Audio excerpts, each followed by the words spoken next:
He said it right after they called his name. Right there at the podium with that crystal trophy catching the light and 200 people in evening wear watching from their seats. I want to thank Linda for everything she does around the house. That's what my son said. Not my mother. Not the woman who raised me. Just Linda. Like I was staff. Like I came with the mortgage. I was sitting at table 7, the one they'd put me at with the caterer's coordinator and someone's administrative assistant. Not at Brian's table, not with the executives and their wives in their silk dresses and jewelry that cost more than my car. He'd said there wasn't room, that it was just for the department heads and their spouses. But I could see from where I sat that there were 2 empty chairs. The woman next to me touched my arm. "That's nice that he acknowledged you," she whispered. She meant well. She didn't know. I smiled. I've gotten good at that. The smile that doesn't reach your eyes but passes in dim lighting. Brian kept talking, thanking his team, his mentor, the company. The speech was polished. He'd probably practiced it. I wondered if he'd practiced that line about me too. If he'd decided ahead of time that Linda sounded better than Mom for the image he was building. I didn't make a scene. I sat through dessert, through the networking hour afterward, through Brian coming over to give me a quick hug and say he'd call me tomorrow about that thing we talked about. I knew what thing. The brochures in his briefcase. Sunset Gardens, assisted living, premium senior community, where they served meals at 5:30 and had bingo on Thursdays and took your freedom away in exchange for safety you didn't ask for. I drove myself home. The house was dark when I pulled into the driveway. Not my house. Not anymore.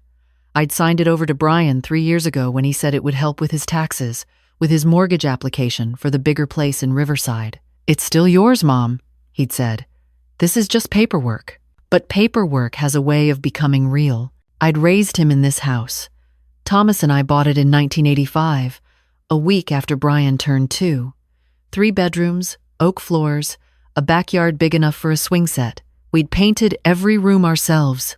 Thomas had built the deck where we'd had every birthday party, every 4th of July barbecue, where I'd sat with Brian doing homework at the picnic table until the mosquitoes drove us inside. Thomas died when Brian was 19.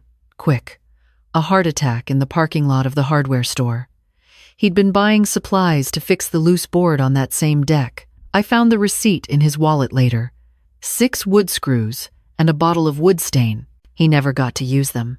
I finished the deck myself, watched a video online, bought the right size bit for the drill. Brian was away at college, full scholarship to state, computer science. He'd called after the funeral, said he wanted to come home. I told him to stay, to finish the semester. That's what his father would have wanted. Brian graduated top of his class, got hired at a tech company in the city, started making more money in his first year than Thomas and I had made together in 5. He bought a condo, then a townhouse, then the house in Riverside with the 3-car garage and the pool. I stayed in our house, the one that was now his on paper. I'd helped him, of course. When his marriage fell apart after 2 years, I took the twins. Jake and Ethan were 4 then, confused and crying for their mother who'd decided motherhood wasn't her calling. I kept them for 6 months while Brian worked 70-hour weeks and Emily found herself in Portland or Seattle or wherever people go when they need to find themselves. I didn't mind. The boys were sweet. We made cookies, read books, built elaborate cities with blocks on the living room floor. When Brian finally got joint custody and a nanny, the house felt too quiet. But I'd done my job. That's what mothers do. Except now I was Linda. And Linda apparently just helped around the house. The next morning, I made coffee and sat at the kitchen table with my laptop. I'm not stupid. I may be 62, but I can use Google. I looked up transferring property back and revoking deed transfer and spent 2 hours reading articles written in language designed to make you hire a lawyer. So I hired one. Her name was Patricia Chen. She had an office above a Vietnamese restaurant on 5th Street, and her reviews said she was tough and fair. She was both. "Mrs. Patterson," she said, looking over the documents I'd brought. "When did you sign this?" "3 years ago." My son said it was for tax purposes. Did you have your own attorney review it? No. Brian said it wasn't necessary, that it was straightforward. She looked at me over her reading glasses. It's straightforward. You don't own your house anymore. He does. I'd known that. But hearing it said out loud made it solid, real. Can I get it back? Not easily. Not without his agreement. She set the papers down. But tell me something. Why now? What changed? So I told her about the dinner, about Sunset Gardens, about the brochures he'd left on my counter last week with pages marked and notes in the margins. Independent living transitioning to assisted care, about how he'd sat across from me and said, "Mom, I worry about you here alone. What if you fall? What if something happens?" Patricia listened, without interrupting. "What if I sell it?" I asked when I finished. "Can he sell it without me?" "Yes. It's his property. But I live here." "Are you on the lease? Do you pay rent?" "No." He said I didn't need to. "It's my house." I stopped. It was my house. Legally, you're a guest. He could ask you to leave any time. The coffee had gone cold. I looked at it, at the mug Brian had given me last Christmas. "World's best mom," in fading letters. "What are my options?" I asked. Patricia leaned back in her chair. "Limited, but not non-existent." We talked for an hour. She explained things. I asked questions. By the time I left, I had a plan. Not a good one, maybe, but mine. I stopped at the bank on the way home. I'd been careful over the years, saved my portion of Thomas's life insurance, added to it with the bookkeeping work I'd done from home, managing accounts for 3 small businesses in town. Nothing fancy, but steady. The balance was enough to make the banker smile when I said I wanted to discuss investment options. "I'm looking to purchase a property," I told him. "Something small. A condo, maybe." "Wonderful," he said. "Are you looking to take out a mortgage?" "No. I'll be paying cash." His smile got wider. That evening, Brian called. "Hey, Mom. Sorry I didn't get a chance to really talk last night. Things were crazy. It's fine. Did you enjoy it? The dinner?" I could have said it then. Could have asked him why he'd introduced me that way. But I've learned that some conversations don't change anything. They just give people a chance to explain away what they've done. "It was nice," I said. Good. "Listen, I wanted to talk about those brochures. Did you get a chance to look them over?" "I did. And? I really think Sunset Gardens is perfect. They have activities, a community. You wouldn't be alone." "I'm not alone now. But you could be, Mom. That's the thing. You're getting older, and I can't always be there to check on you." "You haven't checked on me in 3 months," I didn't say. "When's the last time you saw the boys?" I asked instead. Silence. Then, they're busy with school, sports. "I know. I see their posts online." "Right. Well, anyway, about Sunset Gardens. They have an opening next month. I think we should jump on it." "How much does it cost?" "I'll take care of it." "How much, Brian?" He told me. It was 3 times what I'd been spending on everything. Groceries, utilities, insurance, my small pleasures. "That's a lot," I said. "It's worth it for peace of mind. For both of us. For him." He meant for him. "I need to think about it," I said. "Mom."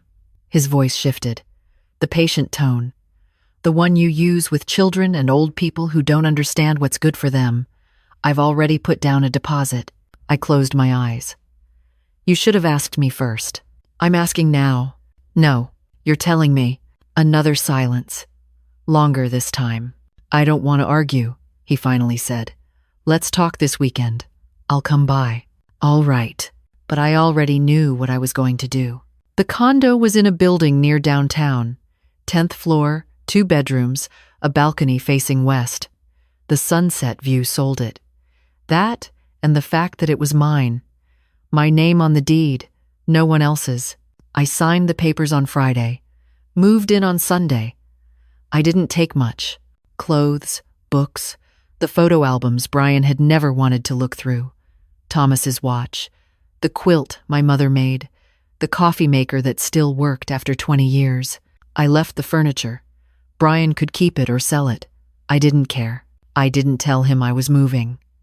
I left a note on the kitchen counter, next to the brochures for Sunset Gardens. Brian, I've found my own place.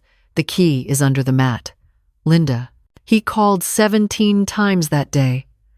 I didn't answer. 17 voicemails, each one more frantic than the last. Mom, what are you doing? We need to talk about this. You can't just leave. Call me back. This is insane. Mom, please. I listened to them all that night in my new living room with the window open and the city sounds drifting up. Then I deleted them. Patricia had filed the paperwork that morning, not to get the house back. That ship had sailed, but to remove me from his taxes, to officially end any financial connection between us. I was done being a dependent, a liability, a problem to be managed. The twins found me first. I don't know how. Maybe they tracked my phone, or maybe Brian finally told them. They showed up on Tuesday evening, both of them tall and awkward in their high school hoodies, standing in my new doorway, looking uncertain. Grandma? Jake said. I smiled. Not the fake one, the real one I'd forgotten I had. Come in. They did. Slowly, looking around like they weren't sure this was allowed. This is nice, Ethan said. He'd always been the polite one. I like it. Dad's freaking out, Jake said. He'd always been the honest one. I know. He says you're being irrational, that you're not thinking straight. I poured them water. Set out the cookies I'd made that afternoon, because old habits die hard. Let me tell you a story, I said, about your grandfather. They sat. They listened. I told them about Thomas, about the house we'd built together, about the dreams we'd had, about raising Brian, about loving him so much it hurt, about giving him everything because that's what you do. I told them about the transfer, about becoming Linda, about the brochures. I didn't leave because I'm angry, I said. I left because I'm done being invisible. Jake looked at his brother. Ethan looked at his hands. We didn't know, Ethan said quietly. I know you didn't. He shouldn't have called you that, Jake said. At the dinner, that was messed up. No, I agreed. It wasn't kind. They stayed for an hour. We talked about school, about their plans after graduation. Jake wanted to be an electrician. Ethan wanted to study music. Neither of them wanted to follow their father into tech. Does he know? I asked. Not yet, Jake said. He's got plans for us. I smiled at that. Your grandfather had plans too. I was supposed to be a teacher. He was supposed to take over his father's hardware store. Life had other ideas. Before they left, I gave them each an envelope. What's this? Ethan asked. Open it later. They did, I learned afterward. Inside each one was a check. Not huge, but enough. Enough for trade school, for music school, for whatever they wanted that wasn't their father's plan. And a note for being kind when it mattered. Love, Grandma. Brian finally stopped calling and showed up instead. Saturday morning, looking like he hadn't slept. He probably hadn't. I let him in. Mom. He stood in my living room like he didn't know what to do with his hands. What is this? What are you doing? I'm living. You left. You just left. Yes, without telling me. Without discussing it. Like you discussed Sunset Gardens? His jaw tightened. That was different. How? I was trying to help you. Were you? Or were you trying to solve a problem? That's not fair. I poured coffee, offered him a cup. He shook his head. When's the last time you asked me what I wanted, Brian? I ask you all the time. No. You tell me what you think I should want. There's a difference. He sat down. Suddenly, he looked tired. Older than 33. I don't understand, he said. I've given you everything. The house, security. I was going to take care of you by putting me somewhere, by making sure you were safe. I was safe, Brian. I am safe. I'm also done being grateful for a house that stopped being mine 3 years ago. He looked up sharply. You signed those papers willingly. I did. Because you said it was temporary. Because you said it was just paperwork. Because I trusted you. It was for tax purposes. It helped me. And where did it leave me? Silence. You called me Linda, I said quietly. At your dinner. He had the grace to look uncomfortable. That wasn't. I didn't mean. Yes, you did. You meant exactly that. I was an acknowledgement, a footnote. Not your mother. Just someone who helps around the house. You're being dramatic. I'm being honest. He stood up. So what now? You're just going to live here? Alone? Yes. And the house? It's yours. It has been. Do what you want with it. Mom, I'm not angry, Brian. I'm just done. He left without finishing his coffee. The door clicked shut behind him, and I stood at the window watching him get into his car. A nice car. Expensive. The kind that said he'd made it. I wondered when that had become more important than being kind. Patricia called that afternoon. The papers are filed. You're officially financially independent. No more being claimed as a dependent. Thank you. How are you holding up? Better than I expected. Good. By the way, I have a proposition for you, she explained. Her office handled accounts for a women's business cooperative. They needed someone to teach basic bookkeeping, manage finances for small startups. Someone patient, experienced, good with numbers. It doesn't pay much, she said. But it's meaningful work. I thought about the afternoon stretching empty, about the silence that wasn't peaceful anymore. I'm interested. I started the following Monday. The women were young, most of them younger than Brian. They had ideas, energy, businesses built on dreams and held together with duct tape and determination. I taught them about spreadsheets, about tax deductions, about keeping clean records. They taught me about Instagram, about hashtags, about building community online. One of them, Maria, suggested I start my own page. Share your story, she said. About starting over. I laughed. I'm 62. Who wants to hear that? Everyone, she said. Everyone who's scared it's too late. So I did. Nothing fancy, just posts about moving, about choosing myself, about learning that you can build a life at any age. I didn't mention Brian by name, didn't share the ugly details, just the truth. That sometimes love means letting go. That sometimes boundaries are the most loving thing you can build. It started small, a few followers, then more. Women my age, mostly, some younger, comments pouring in. Thank you for this. I needed to hear this. You gave me courage. I'd thought my story was over, that the good parts had happened already, with Thomas, with raising Brian, with being a grandmother. I'd thought the rest was just waiting, just being grateful for what I'd had. But I was wrong. The rest was mine to write. Brian sent the boys every few weeks. I knew what he was doing, hoping they'd report back that I was struggling, that I'd made a mistake, that I needed him. But they didn't report back.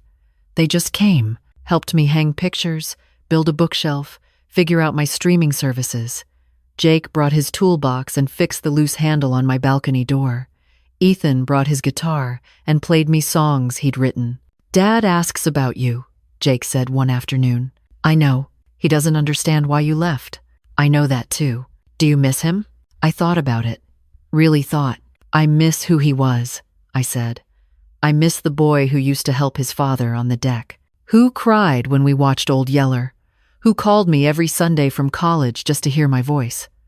I paused. I don't miss who he became. Jake nodded slowly. He wants to see you. I'm not ready. Will you ever be? I don't know. And I didn't. Maybe one day Brian would understand. Maybe he'd apologize. Maybe we'd find a way back to each other that didn't require me to disappear. But maybe not. And I'd learned I could live with that. The women at the co-op threw me a party for my 63rd birthday. Small, just cake and coffee in the conference room. But they'd made a banner, and Maria had baked, and they all signed a card that made me cry. To the woman who taught us it's never too late to start over. I kept that card on my refrigerator. That evening, I sat on my balcony watching the sun set over the city. The sky was orange and pink and purple, colors I'd watched from that deck Thomas built, from the house that used to be mine. but these colors felt different. Clearer somehow. Mine. My phone buzzed. A text from Ethan. "Happy birthday, Grandma. You're the bravest person I know." Then one from Jake. "Love you. Proud of you." I smiled, replied to both. Then I opened my laptop and wrote a new post. Today, I turned 63. A year ago, I would have spent it waiting for someone to remember, hoping for a call, grateful for scraps. Today, I spent it with women who see me, who know my name, who don't need me to be small so they can feel big. A year ago, I was living in a house that wasn't mine, being grateful for a life that didn't fit. Today, I'm in a home I chose, a life I'm building. Today, I'm not Linda, I'm me. And that's enough. I posted it. Within an hour, it had 100 likes. Within 2, 1,000. Comments scrolled past. Women sharing their stories, their struggles, their victories. I read them all. Later that night, alone in my living room with the window open and the city breathing below, I thought about Thomas, about what he'd say if he could see me now. He'd probably laugh. That quiet laugh he had. Then he'd squeeze my hand and say what he always said. "I knew you had it in you." I doubted it for a long time. Thought maybe I'd used up all my courage on the early years.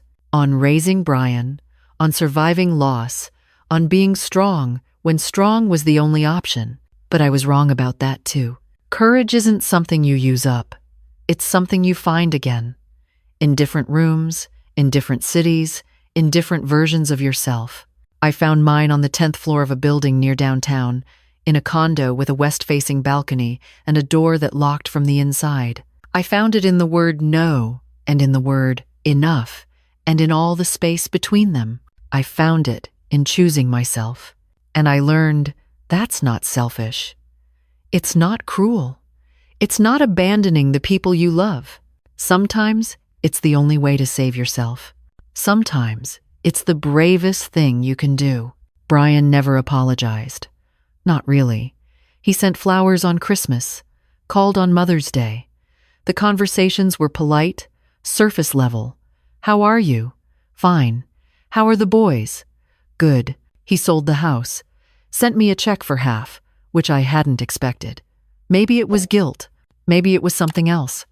I deposited it and didn't ask. I used part of it to fund a scholarship at the community college, for older women returning to school, for people starting over. The rest, I saved. For emergencies, for freedom, for whatever came next. Because I learned something in that year between being Linda and being myself again. The story doesn't end when you think it does. Sometimes it's just beginning. And sometimes the best chapters are the ones you write alone, in your own hand, in your own voice, without asking permission or waiting for applause. Sometimes they're just for you, and that's enough. That's more than enough. That's everything.